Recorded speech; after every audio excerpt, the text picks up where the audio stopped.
Hello everyone, welcome to my kitchen. My name is Michael and I thought I would share with you one of my recipes for chocolate chip cookies, and let's get started with that. So I've got all my ingredients out here and I'm going to go ahead and mix my dry ingredients together, and I'm going to start out with 4¼ cups of all-purpose flour. So I'm going to get that measured out now. And remember, when you're measuring out flour, don't scoop down into it. Use a spoon to measure that out and then use a knife to level it off the top. You'll get a more accurate measurement that way.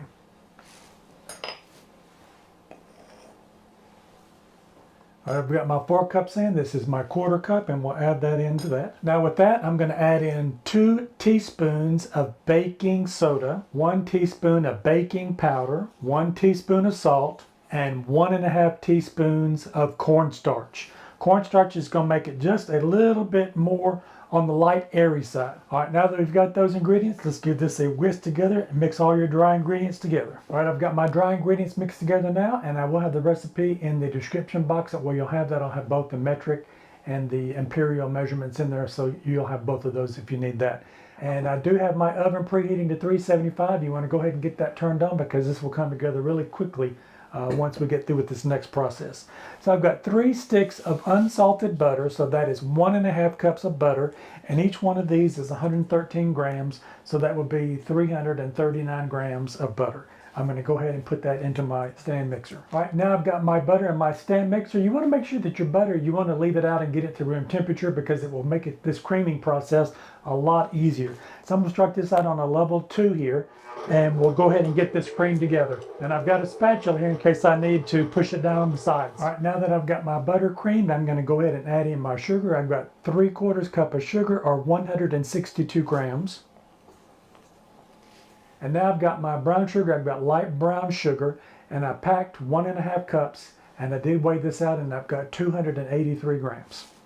Now we're going to turn this back on and we're going to cream the butter and the sugar together. All right, that's all creamed together now. Let's take our spatula. I want to push everything down on the side and make sure we get all those ingredients down on the bottom. All right, now that I've got that pushed down, I'm going to add 2 eggs, and these have come to room temperature also.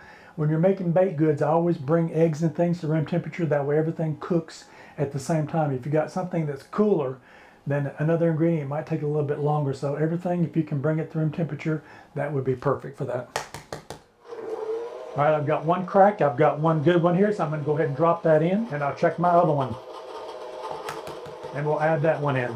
Now I'm going to add in 1½ teaspoons of pure vanilla. And we're going to mix that through until it comes to just a bit of a light color than what it is when you first started. All right, now that we've got those ingredients together, we're going to now start adding our flour, our salt, our baking powder, and our baking soda together into our mixture. And we're going to do that slowly.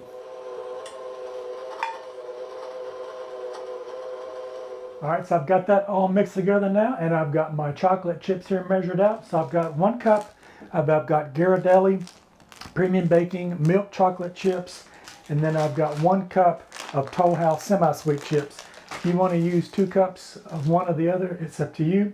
I'm just going to kind of mix the two together here, what I've got.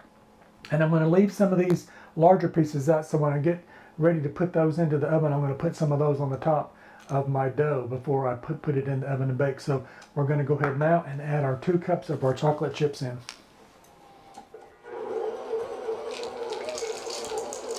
I've got my cookie dough here now, and I've got 2 baking trays, and I've got the silicone mats on the bottom of these. If you want to use parchment paper, you can definitely do that. If you don't have either one of those, definitely put a little bit of grease on the bottom of the pan. That way when you put your cookies on there, they won't stick, and when you're trying to get those off.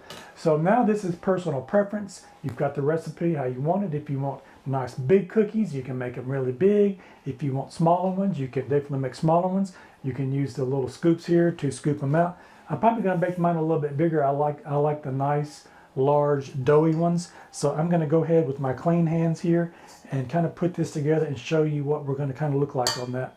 So looking at that, that's probably just a little bit bigger than a golf ball. And if you wanted to make them a little bit bigger, you definitely could do that. And we're just going to go ahead and put these out on the baking sheet here, and you want to make sure that you get these spaced out a couple of inches apart on this. You don't want them right on top of each other because they will spread. And I'm going to continue to do this, and we'll get ready to put them into our oven. So I've got my cookie dough here on this one baking sheet, and I did leave some of these back. What I was talking about earlier, if you just want to kind of push a few of these into the top Kind of gets a little bit more of that chocolate chip on the top of it when it cooks down. This is completely optional if you don't want to do this. Alright, so now I've got a few extra chocolate chips on the top of it. Who doesn't like extra chocolate on it when you're making these? So now I'm going to put these in my preheated 375 degree oven, and we're going to let these sit in there depending on what size you are. If you went with the smaller ones, it might not take as long, maybe 8 minutes. If you went with really big ones, bigger than what I've got here, you might want to take about 12 minutes. So definitely keep a watch on them at this point. And that's just kind of a range where you are with them, what size you're going to pick with them. And I'll show you what these look like when we come back. I'm going to continue to work on my other sheet, and we'll get these out of the oven and get ready for that taste test.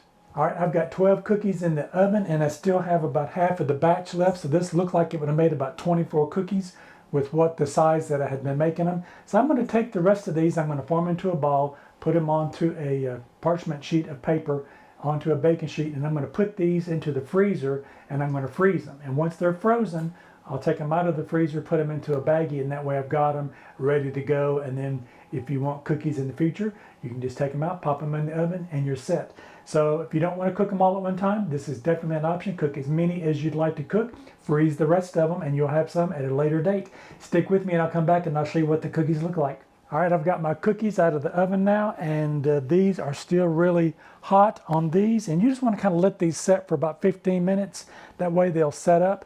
And you'll know they're done when you start seeing them getting brown around the edges on that. So I've got 12 good cookies here. And I did get a baker's dozen of my cookie dough, and I've got some wax paper here. You can use wax paper, parchment paper, whatever you like. I'm just going to throw these in the freezer for about an hour.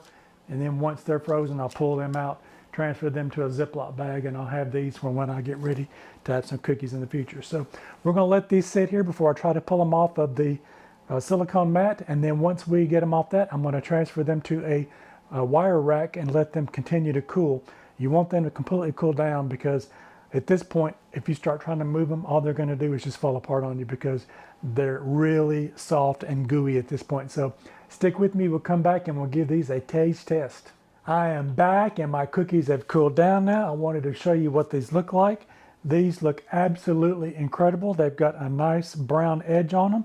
And let's break into one of these and see what this looks like. Look how soft and chewy that is going to be. I know it's going to be absolutely delicious. Just look at that. I can't wait to dig into that.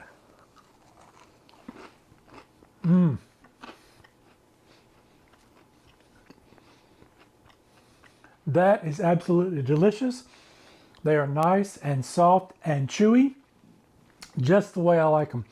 I hope you like this content, and if you do, maybe you might consider giving me a thumbs up. I would really appreciate it. And check out one of these other two videos over here on the side. You might find something else you like. Don't forget to like, share, and subscribe. Leave me a comment. What do you think of these chocolate chip cookies? I know you're going to love this recipe, and I'll see you in my next video. Bye-bye now.